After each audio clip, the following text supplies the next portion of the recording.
Yo, so guys, welcome back to another video. This is a reaction to Dubai is a parody of the 21st century, and I'm going to be honest, this wasn't suggested, it just popped up in my feed, just when I was scrolling through basically, and I saw it was posted it was posted like 4 days ago actually, and it's got loads of views, and it's from quite a small channel, so this is obviously like a video that's doing bits on YouTube. Maybe it sort of goes into certain things that are, I don't know, just people agree with. I don't really know what necessarily, like what sort of subject it's going to be. Maybe it's just going to be like how they're sort of just taking the piss, because Dubai's moving nuts, man. I mean, everyone knows that Dubai is just moving absolutely nuts, like with how it's just constantly building bigger buildings, and they're sort of making all these crazy, I don't know, what they're doing, like an indoor, like a sort of a dome that's like it's like a different, what's the word, different temperature, no, what's the word I'm looking for, terrain, like it's a sort of, I don't know what the I don't actually know what it is. I just know it was like a dome that I think was like a mall. It's sort of like a, I don't know, the Dubai Dome. Let me just see. Maybe it's not even a thing. Maybe I'm just imagining this. We provide the largest 360-degree projection surface in the world, offering visitors an unparalleled experience. The expo will take place in 6 months. So this is the Simpsons one, for God's sake. So this is it, I guess.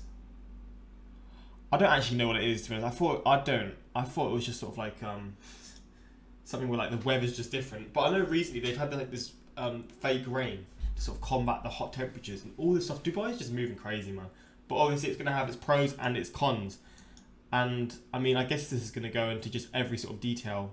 But again, I don't know. It's just sort of my prejudgment of this video, but we're going to see. But let's jump into this. Hopefully you're going to enjoy. Shout out to my Instagram, my Twitter, links in the description for those interested. Save my Patreon.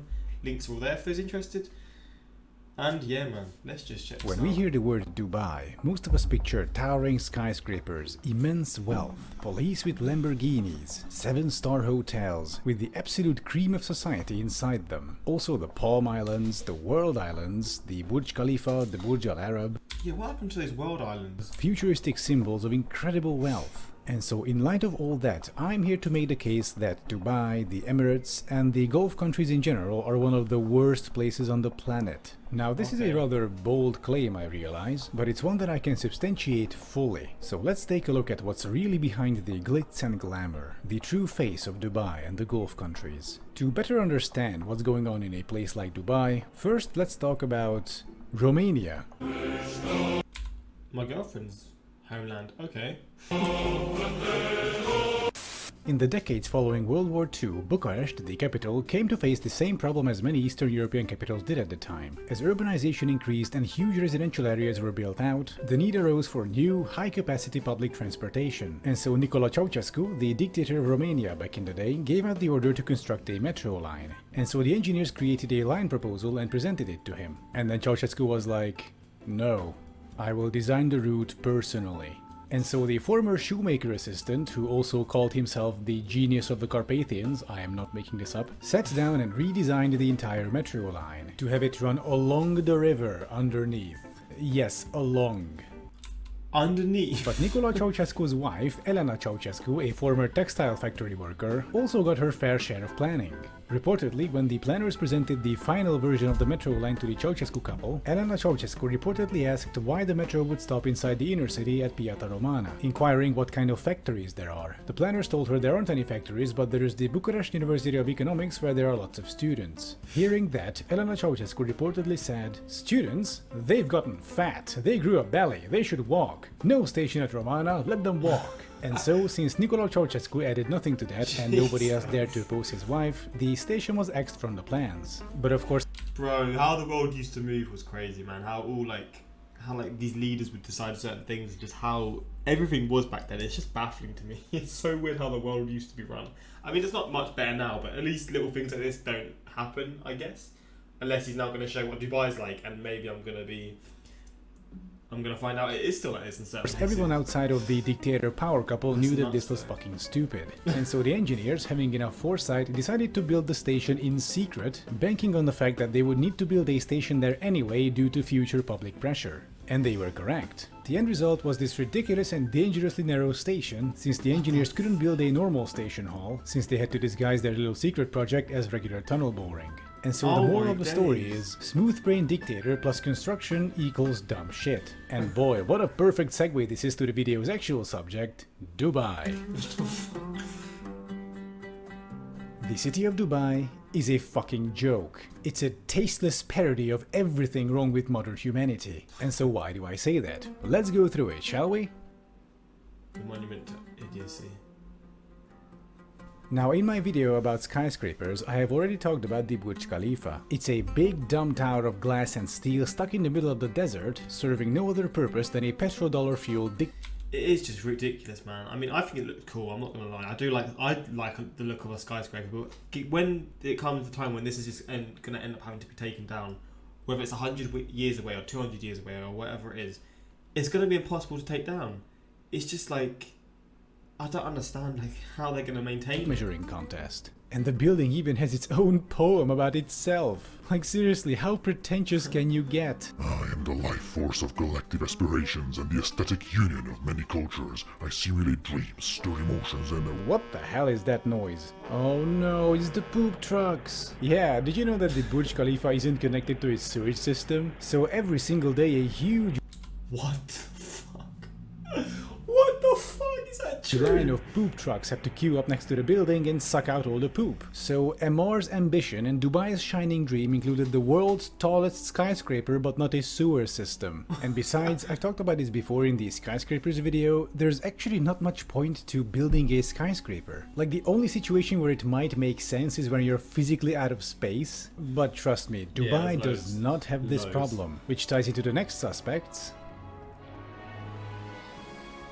Soon to be Atlantis. What? Because sea level's rising and stuff, and they're building all these islands that are going to end up being gone in God knows how long because of climate change and stuff. I always think this though. It is strange to me because sea levels again are rising. In I don't know how long. A lot of this is just going to be submerged and it's just going to be for nothing.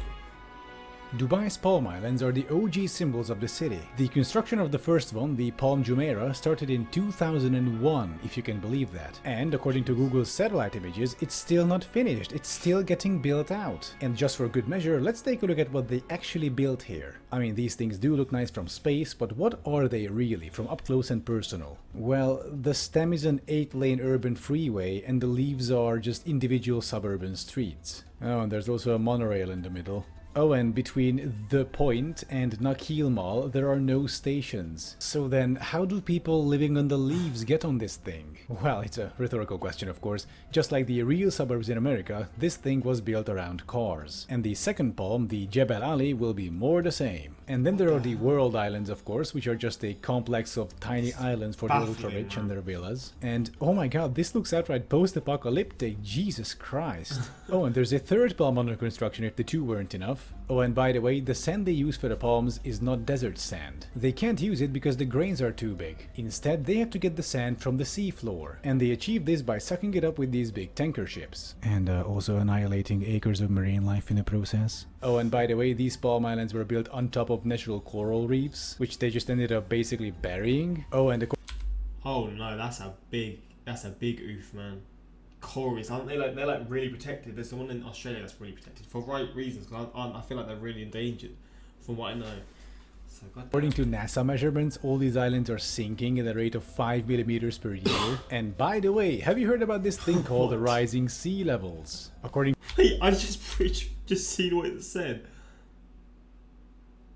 Oh my, so they're sinking and the sea levels are rising. Oh no. per year. And by the way, have you heard about this thing called the rising sea levels? According to the Environment Agency Abu Dhabi, under the most severe climate change scenario, nearly all of Dubai, including the Palm Islands, would be underwater. Alright, so let me get this straight. You had all the money and power in the world to create anything, and you have paid money to annihilate a coral reef to build a sinking suburb on top of it. Perhaps I treated you too harshly.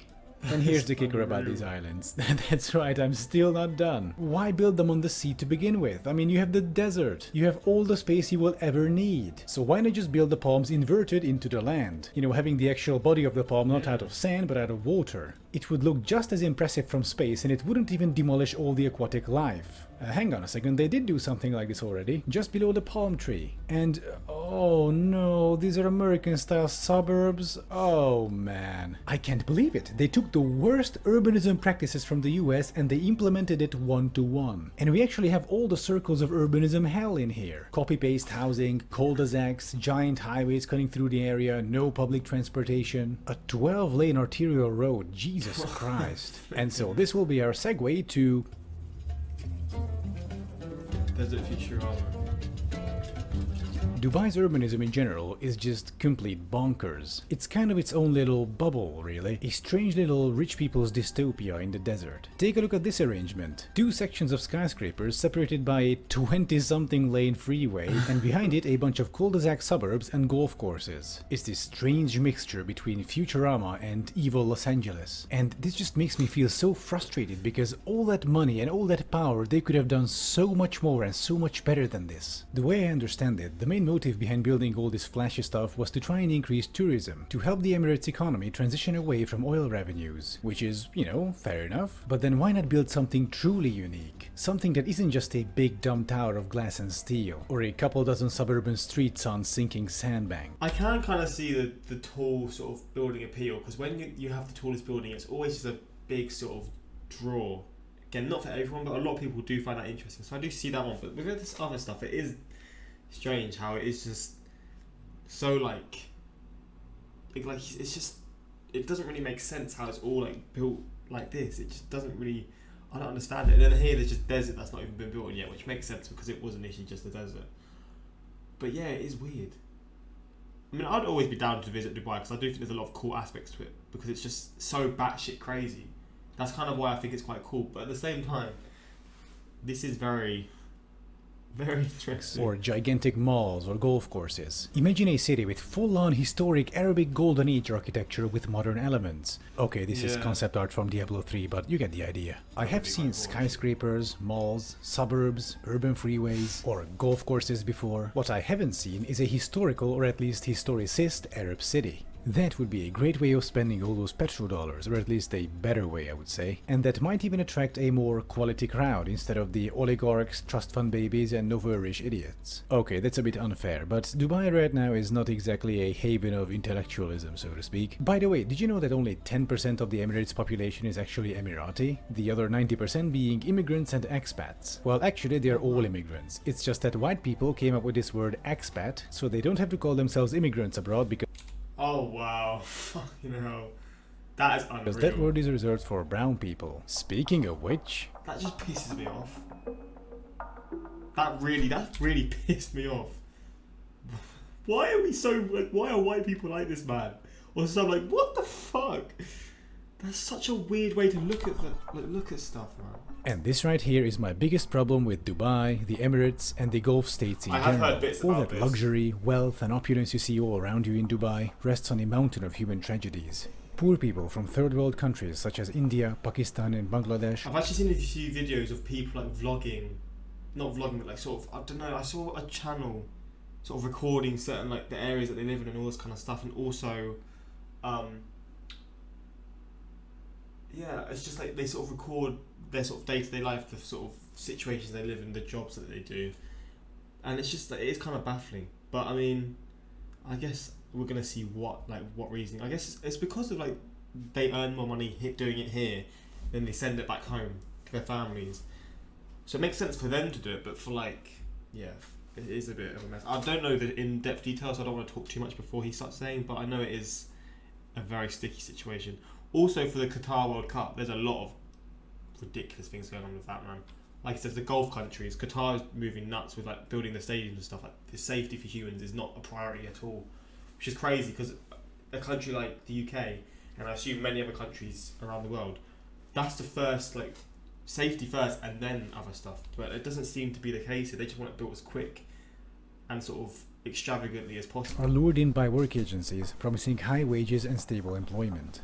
People take loans from friends and family so they can cover the costs of their travel and work visa, usually more than $2,000, despite Emirati law requiring the companies to pay for those. Upon arrival, workers' passports are often confiscated, essentially trapping them inside the country. Workers are forced to work up to 12-hour shifts, up to 7 days a week, for $175 per month on average. Wage arrears are common, many workers not receiving money for months on end. To quote from a Human Rights Watch report, the impact on workers whose wages are withheld for even 1 month is very serious. They immediately fall into arrears on the debt they owe recruiting agencies in their home countries. They incur additional interest, and they are unable to send money home for their families who depend on their income earned in the That's just Emirates. In some cases, the non-payment of wages means that workers do not have money to buy food or basic goods and end up borrowing money just to survive.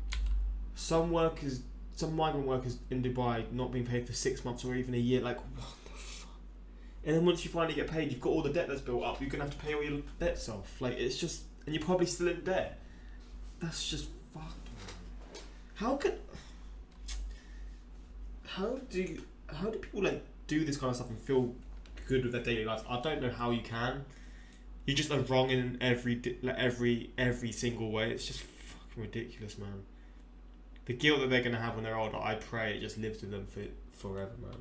I mean, that's the least that I want. But at the end of the day, The COVID epidemic only made things worse. That and the oil price crashing left many workers jobless. Consequently, many were abandoned by their former employers. They now spend their days in half-abandoned worker camps on the outskirts of the city. Only volunteers and their food donations standing between them and starvation. A Guardian article quotes a construction worker called Hassan. He says, "Guests on and off visit and give something, but when nobody comes, we have to starve.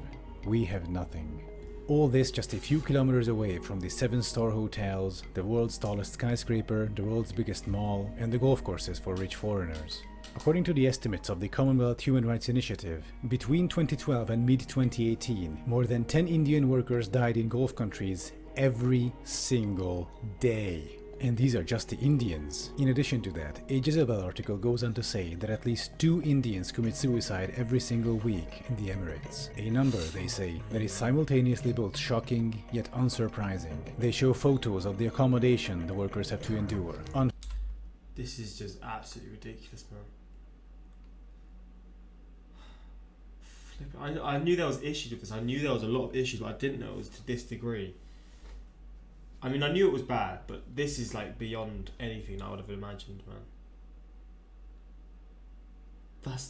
That is ridiculous, man. This is absolutely just blowing my mind. Unfit even for animals. A harsh contrast to Instagram's parallel universe. They call this system modern slavery, and I'm afraid they are correct. This and the previously mentioned issues, but especially this, is why I hate the Emirates and especially fucking hate Dubai. The city of Dubai is a fucking joke, one that's unusually cruel. It's a twisted parody of everything wrong with modern humanity. I'll leave you with a poem from Bertolt Brecht, written in 1935, titled Questions from a Worker, who reads, "Who built Thebes of the 7 gates? In the books you will read the names of kings. Did the kings haul up the lumps of rock? And Babylon, many times demolished, who raised it up so many times? In what houses of gold glittering Lima did its builders live? Where, the evening that the Great Wall of China was finished, did the masons go? Great Rome is full of triumphal arches. Who erected them? Over whom did the Caesars triumph? Had Byzantium, much praised in song, only palaces for its inhabitants? Even in fabled Atlantis, the night that the ocean engulfed it, the drowning still cried out for their slaves. The young Alexander conquered India. Was he alone? Caesar defeated the Gauls. Did he not even have a cook with him? Philip of Spain wept when his armada went down. Was he the only one to weep? Frederick II won the 7 Years' War. Who else won it? Every page a victory. Who cooked the feast for the victors? Every 10 years a great man. Who paid the bill? So many reports, so many questions."